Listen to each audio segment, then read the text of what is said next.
Early one morning in July 2018, Lucy Letby was led away from her residence in handcuffs after being apprehended for the first time.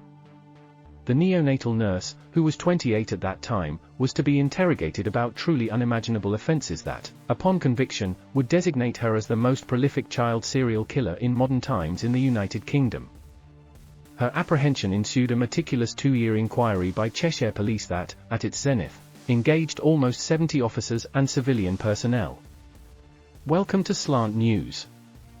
If you want to support, you can subscribe to our channel.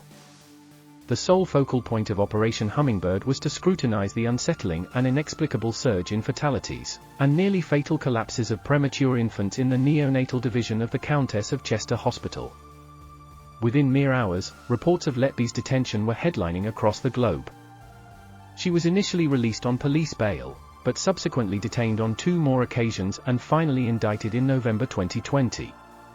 From October onward, the now 33-year-old has been undergoing trial at Manchester Crown Court, charged with the murder of 7 infants and the attempted murder of 10 others spanning from June 2015 to June 2016. She tenaciously refuted all 22 charges leveled against her, yet was convicted of 7 counts of murder and 7 of attempted murder involving 6 infants. Letby was absolved of 2 charges of attempted murder while jurors failed to reach verdicts on 6 additional charges of attempted murder. The jury, consisting of 7 women and 4 men, deliberated for over 110 hours after being presented with 9 months of distressing testimony. But what insights have we gained into the personality of the woman who perpetrated the killing and attempted harm of infants, entrusted to her care? Letby was born on January 4, 1990, and was raised in Hereford by her parents John and Susan, who have, since October, observed their daughter's trial unfold from the public gallery. She attended a local school and sixth form college, selecting subjects she believed would pave the way for her ambitions and aspirations. "I have always aspired to work with children," she conveyed to the jury, adding that she had chosen A-levels, which would optimally support that professional path.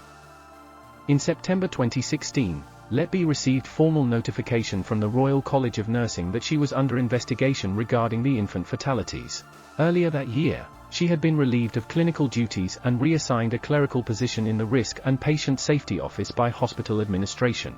At that time, she believed this move aimed to ensure staff competence and she hoped to eventually return to the vocation she cherished. However, 6 years later, Letby, who had maintained an untarnished record devoid of prior convictions, reprimands, or cautions, found herself seated in the dock behind a glass partition as the prosecution characterized her as a calculating and cunning opportunist who manipulated colleagues to camouflage her harmful attacks.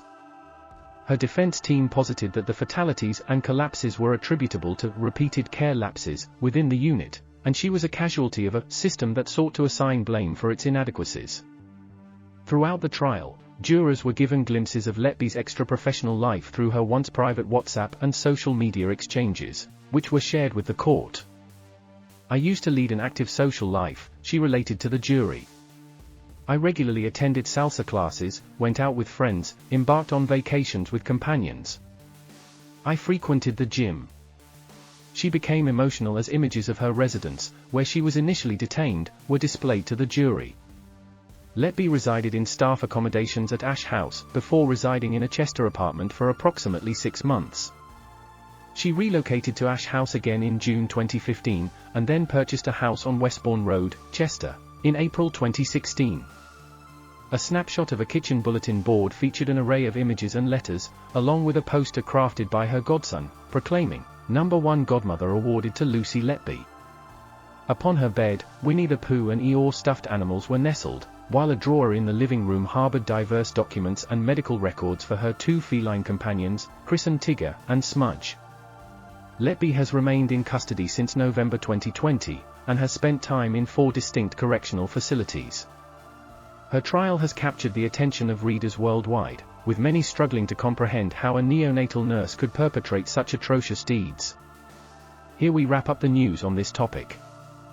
And be sure to subscribe to our channel.